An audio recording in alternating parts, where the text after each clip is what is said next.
falar sobre solidariedade, ajuda, né, e de que forma que a gente pode pensar sobre, principalmente sobre a solidariedade, sobre esse termo.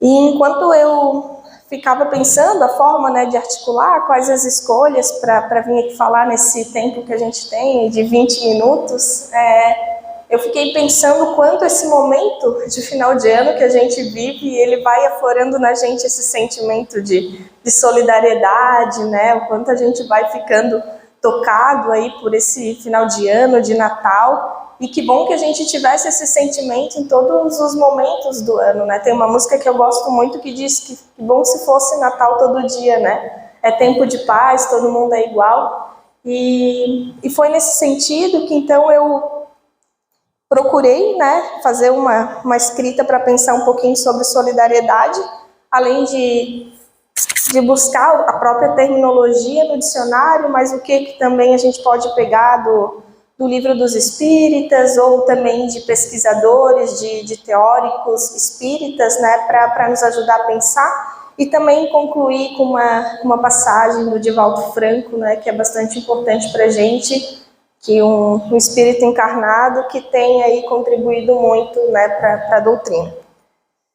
Bom, de acordo então com o dicionário online que eu busquei, solidariedade é o sentimento de simpatia, ternura ou piedade pelos pobres, pelos desprotegidos, pelo que sofrem, pelos injustiçados. Ela é, assim, essa disposição favorável para com aquela pessoa ou grupo de pessoas que está passando por algum tipo de necessidade ou de dificuldade. Mas ela não é somente sentimento. A solidariedade se define, sobretudo, pela ação. Por isso, ela é também a manifestação desse sentimento com o intuito de confortar, consolar, oferecer ajuda, caracterizando-se pela cooperação ou assistência moral que se manifesta ou testemunha alguém em qualquer circunstância, boas ou más. E aí, desse excerto, né, dessa parte sobre o que o dicionário traz, eu fiquei pensando sobre uma das partes, né? Solidariedade não é somente sentimento, e sobretudo ação. E a gente conversa bastante aqui no Centro Espírita, principalmente quando a gente fala de caridade, né, que fora do espiritismo, fora da caridade não há salvação, no sentido, né, de que não é fora do espiritismo, mas fora da caridade, desse sentimento de caridade, né, mas que se dá também pelas nossas ações, sobretudo pelas nossas ações. E a gente sempre busca dialogar que essa caridade, que essa nossa solidariedade em relação às questões materiais, ela é bastante importante, mas também a própria solidariedade que se dá por meio das nossas ações, né, da forma que a gente tem exportado no mundo, tem se relacionado com as pessoas, estado aberto, né, para uma escuta. Então, nesse sentido, né, de uma ação também. E aí eu fiz alguns questionamentos, né, para mim, para vocês, para a gente, né, o que caracteriza a solidariedade? Somos pessoas solidárias? Qual a contribuição do Espiritismo para o desenvolvimento do sentimento solidário? A solidariedade nos proporciona vantagens? A partir da definição em nossa sociedade, o que está prevalecendo por vezes justamente, né, o contrário, assim, por vezes é um olhar muito mais individualista de cada um por si, e a gente poder pensar, né, nesse sentido da contrariedade, né, de a gente pensar formas coletivas de a gente se relacionar. Nessa lei de cada um por si, deixamos de perceber que ao buscarmos o bem comum, todos são indistintamente beneficiados. Quando, enfim, compreendermos que isoladamente não conseguimos verdadeiramente vencer, que juntos somos melhores e muito mais sábios do que cada um sozinho e sozinha, teremos finalmente aprendido que a solidariedade beneficia tanto aquele que a pratica como aquele que a recebe. E aí, pensando, né, sobre essas partes, eu lembrei de uma forma que a gente se relaciona e fala aqui na Casa Espírita que juntos somos mais fortes, juntos e juntas somos mais fortes, né? E por vezes parece a junção de algumas palavras que delimitam uma frase, mas que eu acho que ela traz algo muito forte, né? Que essa casa tem, assim, dessa questão da solidariedade, do trabalho conjunto, de que por mais que cada voluntário aqui dentro esteja por vezes mais em alguma frente, mas que esse trabalho de forma conjunta ele vai impactar, né, na nossa relação com a comunidade, com a nossa solidariedade, né, com as pessoas próximas a nós. Inclusive até, né, a gente tá aí com uma própria campanha, né, de coloque uma telha, e essas campanhas por vezes têm, né, a campanha solidária. Então, o que é, né, que a estrutura física ela é necessária para que as materialidades estão postas, né, na sociedade e são necessárias para que a gente viva, mas elas estão nessa contrapartida também de próprios atos solidários. Isso me fez e me faz pensar bastante, né, sobre essas nossas ações, sobretudo as ações, os sentimentos, mas ações que a gente pode dimensionar. E ao pensar sobre solidariedade, eu refleti muito sobre assim, a nossa casa, sobre essa ideia de coletividade que faz pensar sobre a solidariedade, e essa frase que é bastante, né, forte para a gente, de que que juntos somos mais fortes. Na questão 799 do Livro dos Espíritas, Allan Kardec pergunta: de que maneira o Espiritismo pode contribuir para o progresso? Resposta: destruindo o materialismo, que é uma das chagas da sociedade, ela faz os homens compreenderem onde está o verdadeiro interesse. Destruindo os preconceitos de seitas, de castas e de cor, ele ensina aos homens a grande solidariedade que deve uni-los como irmãos.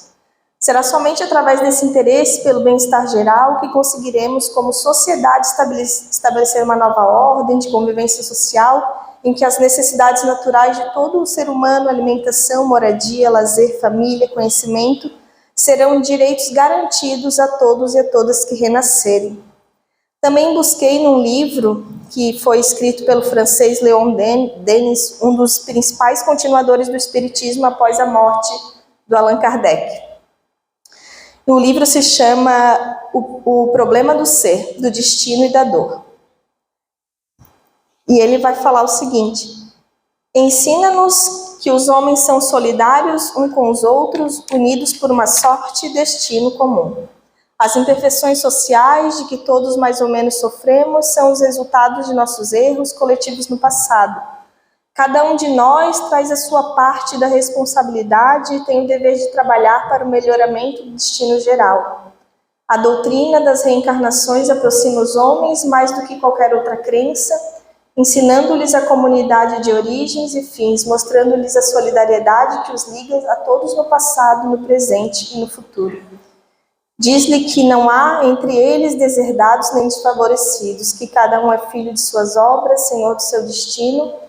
Nossos sofrimentos, ocultos ou aparentes, são consequências do passado ou também a escola austera onde se aprende as altas virtudes e os grandes deveres. A solidariedade, esse sentimento, portanto, de identificação, de reconhecimento das dificuldades, necessidades alheias e consequente boa vontade para a cooperação, nos habita a sairmos de nós mesmos e a nos colocarmos no lugar do outro. E ao deixarmos de lado nossos egoísticos desejos, nos é possível até em determinadas circunstâncias abrir mão de alguma satisfação nossa em benefício do bem-estar alheio. O psicólogo e escritor espírita Adenauer, que nasceu na Bahia em 1945, nos oferece o seguinte incentivo, defendendo que a felicidade conquistada por alguém pode ser compartilhada de tal forma que ela venha contagiar outras pessoas. É necessário que pensemos na formação de redes de ajuda mútua que se estruturam a partir do tempo livre de cada um. É preciso lembrar que quanto mais nos empenharmos em favor da sociedade, mais estaremos fazendo por nós mesmos. O trabalho em favor do social deve ser levado a efeito ao mesmo tempo em que o realizamos por nossa melhoria pessoal. Forme redes de ajuda, organize grupos de apoio em causas humanitárias, engaje-se em trabalhos organizados por instituições conhecidamente sem fins lucrativos, ocupe parte de seu tempo com atividades nas quais seu benefício seja a felicidade alheia, faça a sua parte, independente de quem seja o responsável pelo todo. Seja feliz enquanto proporciona a felicidade alheia, faça-o por si mesmo e não para o alívio de sua culpa.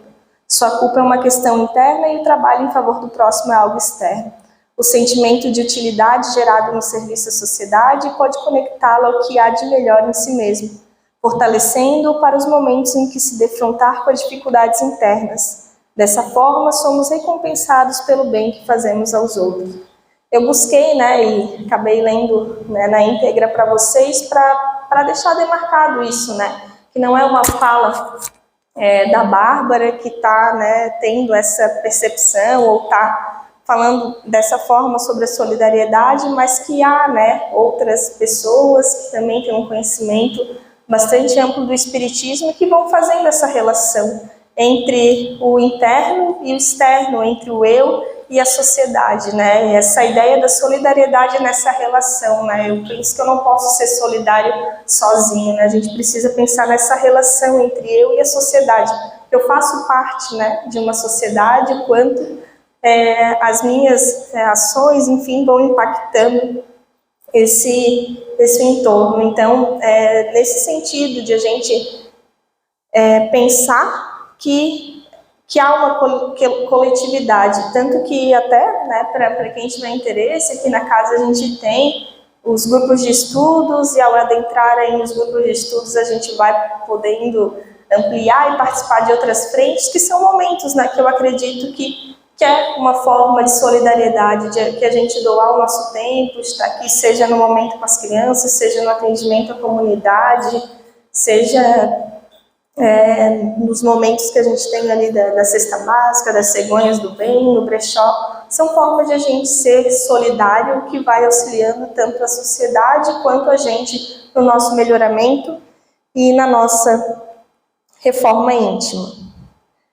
O indivíduo que se envolve com trabalho voluntário é aquele que, em razão do seu impulso solidário, presta serviços não remunerados em benefício de uma causa ou de uma comunidade, doando seu tempo, conhecimentos e disposição para atender tanto as necessidades dos próximos quanto as motivações pessoais, sejam estas de caráter religioso, cultural, filosófico ou emocional. Atualmente, ser voluntário significa ser uma criatura engajada, participante, consciente da importância de sua contribuição para a construção de uma sociedade mais equilibrada. Podemos afirmar que Jesus foi um indivíduo que viveu sobretudo para confortar a dor alheia, principalmente em uma época em que as dificuldades eram tão grandes e as diferenças entre as classes sociais tão intensas. Sua mensagem até hoje nos compele à comunhão e à consolação, quando ensinou que quem quiser tornar-se grande entre vós, será esse o que vos sirva, e quem quiser ser o primeiro entre vós, será vosso servo, tal como o Filho do Homem, que não veio para ser servido, mas para servir. Mateus capítulo 20, versículo de 26 a 28. Outra passagem também. Ameis uns aos outros assim como eu vos amei. João capítulo 15, versículo 12. Proclamou que a boa vontade desinteressada é o único caminho para o desenvolvimento da confiança e do entendimento recíproco, requisitos essenciais à conquista de uma harmoniosa convivência social. Eu vou ler também uma parte de um texto do Divaldo Pereira Franco, que é um convite, um convite à solidariedade. Trata-o, e quando gastares demais, na volta eu te pagarei. São muitos os necessitados que desfilam aflições, aguardando entendimento e socorro. Uns estão assinalados rudemente por deformidades visíveis que constituem a cruel recidiva de que precisam para aprender conduta e dever. Outros se encontram sitiados por limitações coercitivas que funcionam como presídio correcional a fim de os habitarem para a futura convivência social. Alguns se apresentam com dificuldades no raciocínio e na lucidez, embora aparência harmoniosa, como se fossem estetas de forma emparedante misérias mentais que os ensinam a valorizar oportunidade e bênção. Diversos conduzem feridas expostas, abertas em chagas purulentas, com que drenam antigas mazelas e corrigem paixões impressas nos papéis do perispírito, submetido à terapêutica renovadora. Vários estão estigmatizados a ferro e fogo, padecendo dores morais quase superlativas em regime de economia de felicidade, exercitando as experiências da esperança. Um sem número de atados à fome e à discriminação racial sob acicates poderosos estão treinando humildade para o futuro, todos aguardando piedade e ensejo para conjugarem os verbos servir e amar. Há outros, porém, esperando solidariedade. São os construtores do ideal edificante, os servidores desinteressados, os promotores da alegria pura, os trabalhadores da fraternidade, os governantes honestos, os capitães da indústria forjados no aço da honradez, os pais laboriosos, os mestres e educadores fiéis ao programa do bem. Sim, não apenas os que pagam o pretérito culposo, mas sobretudo os que estão levantando um mundo novo dos escombros que jazem no chão da humanidade. Nobre faço chorar a dor ao lado de quem sofre. Felizes também os que podem oferecer-se solidários aos que servem e amam ao Senhor, não obstante os diversos nomes e caminhos pelos quais se desvelam operários da era melhor do amanhã ditoso. Solidariedade também para os que obram no bem.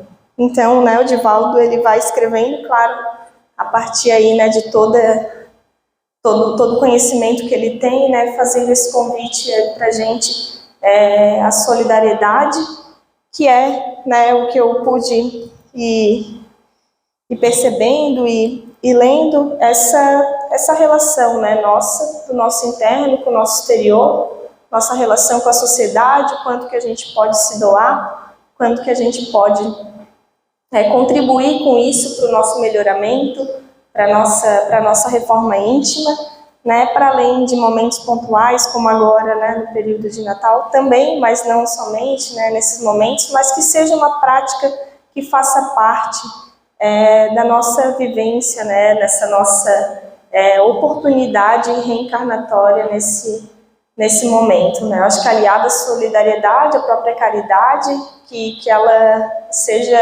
um fio condutor da nossa vida, compreendendo que como o Espiritismo bem prega, fora da caridade não há salvação, fora dessas virtudes, do amor, da responsabilidade, do comprometimento, na contrariedade das vicissitudes, e que a gente possa se apropriar cada vez mais desses sentimentos, mas como eu falei lá no início, sobretudo das nossas ações, no nosso dia a dia, para além dos templos, das casas, de qual nomenclatura que a gente der, para além dessas relações que a gente estabelece aqui dentro, mas lá no dia a dia, na vida, que acontece para além desses muros, e que esses sentimentos e essas atitudes possam permear nossa vida também.